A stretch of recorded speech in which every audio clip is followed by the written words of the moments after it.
ছেলে মেয়ে যদি একবার বায়না করে সেটা মুখে বলে প্রকাশ করা যায় না, কাজে করে দেখাতে হয়।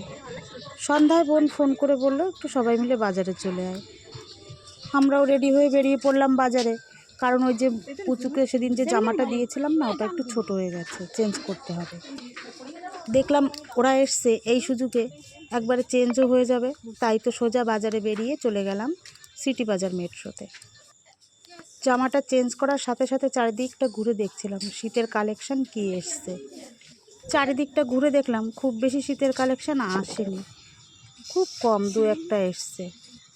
এদিক সেদিক ঘোরাঘুরি করে বোন এই টপগুলো দেখছিল, কিন্তু খুব একটা পছন্দ হলো না টপগুলো। আর সত্যি কথা কি বলতো, কিছু তো নিতে যায়নি, নিতে গেলে ঠিক পছন্দ হতো।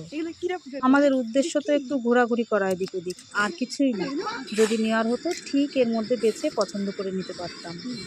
মেয়েদের অভ্যাস তো তোমরা জানোই, ঠিক যতটা কেনে তার থেকে দ্বিগুণ বেশি দেখে। আর তারপরে যদি দু তিনজন একসাথে থাকে তাহলে তো আর কোনো কথাই থাকে না। এরপরে আমরা একটু ফটোশ্যুট মুট করে বেরিয়ে পড়লাম ক্যাফের উদ্দেশ্যে। ক্যাফেতে যাচ্ছি কেন, দেখো সবাই এক জায়গা হয়েছে, একটু ক্যাফেতে যাবো, এটা স্বাভাবিক।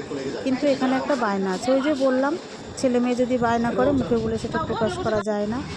এই যে আমাদের পুচুকে দেখছো, এর জন্য এখানে আসা।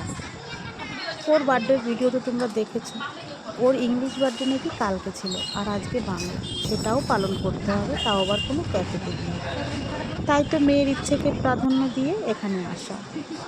দেখো মেয়ের মিমির অবস্থা দেখো, কেকটা কাটা শুরু করেছে, কিন্তু থেমে যে মেয়েটার গালে একটু কেক দিতে হবে সে জিনিসটাও ভুলেই গেছে। ওর নাকি কেক কাটতে খুব ভালো লাগছিল, তাই কেটেই যাচ্ছিল।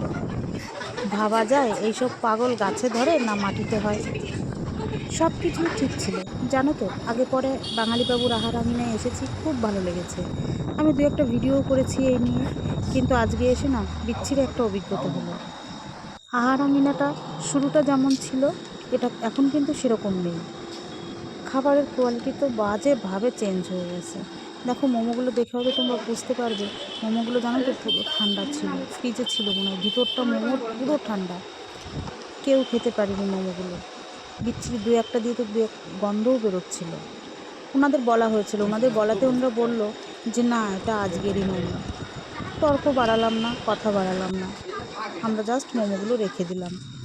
মোমোটা বাজে হয়, ফ্রাইড চিকেন নিয়েছিলাম, ফ্রাইড চিকেনটা বেশ ফ্রেশ ছিল, ওটায় অসুবিধা হয়নি। তারপরে ওখান থেকে বেরিয়ে কলেজ মোড়ে এসে দুটো ফুচকা খেয়ে বোনরা ওদের বাড়ি চলে গেল, আর আমরা চললাম নিজেদের বাড়ির দিকে। আজকের ভিডিওটা এখানেই শেষ করলাম।